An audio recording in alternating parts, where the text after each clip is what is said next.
ادھر قاسم آئے سینے پہ آواز قاسم تیری یتیمی کی رات ہے. مقتل کہتا ہے ساری رات وصیتیں کر کے حسن مصطفیٰ نے خدا. تمہیں پتا ہے جب حسن مصطفیٰ سے پہلی ملاقات کس نے کی ہے؟ سب سے پہلے بھائی حسین ملنے کے لیے آیا, گلے لگا کے کہتے بھیا یہ کس نے ظلم کیا؟ آباد حسین ہمارا وقت سفر ہے, یہ آخری ملاقات ہے. وصیتیں کرنا شروع کی, وصیت کرتے جاتے تھے, امامت کے راز بتاتے جاتے تھے. سن فکر آزادہ. اس کے بعد قاسم کے بازو پہ ایک تعبیر باندھا.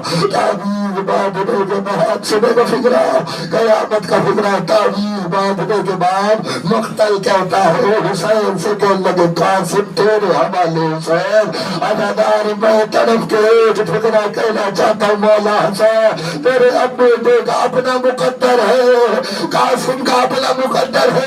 جب آپ دنیا سے جا رہے تھے تو حسین جیسا شفیق چچا ہے جس نے بھتیجے کو گلے سے لگایا. ہائے سکینہ کا مقدر, جب باپ کے گلے پہ خنجر چلا کسی نے تماچا مارا, کسی نے سے اجرکم اللہ اجرکم اللہ. دو فکرے ہیں, آواز بلند ہوگی تو دو فکرے پڑھتا ہوں. عزادار مقتل کے فکرے یہی ہے. ادھر حسن کی آنکھیں بند ہوئی, آواز انا للہ و انا الیہ راجعون. عزادار مقتل کہتا ہے ادھر بھائی نے بھائی کا جنازہ تیار کیا. کائنات میں بڑے بڑے جنازے بھی ہوتے ہیں, غریبوں کے جنازے بھی ہوتے ہیں, لیکن دستور یہی ہے جب جنازہ گھر سے باہر چلا جاتا ہے پھر جنازہ واپس نہیں آتا. کائنات کا پہلا اور آخری جنازہ ہے, گھر سے گیا اور پھر واپس آیا. وجہ سنو اور تقریر تمام. عزاداروں بھائیوں نے جنازہ اٹھایا, 18 بہنوں نے بال کھولے, بال کھول کے ماتم کیا. واہ محمدہ, یہی فرق ہے امیر کے اور غریب کے جنازے میں. جس کے جنازے پہ زہرا ماتم کرے وہ حسن کا جنازہ ہے, جس کے جنازے پہ ہاتھوں میں رسیاں ہو وہ غریب کا جنازہ ہے. جنازہ رخصت ہوا, بہنوں نے رخصت ہوا, کچھ دیر گزری. عزاداروں مقتل کہتا ادھر قبر رسول کے قریب 70 کمانوں سے تیر نکلا. تیر حسن کے جنازے پہ آیا, ادھر جنازے پہ تیر آیا, جنازہ واپس آیا. آواز زینا بھائی کے جنازے سے تیر نکلا. اللہ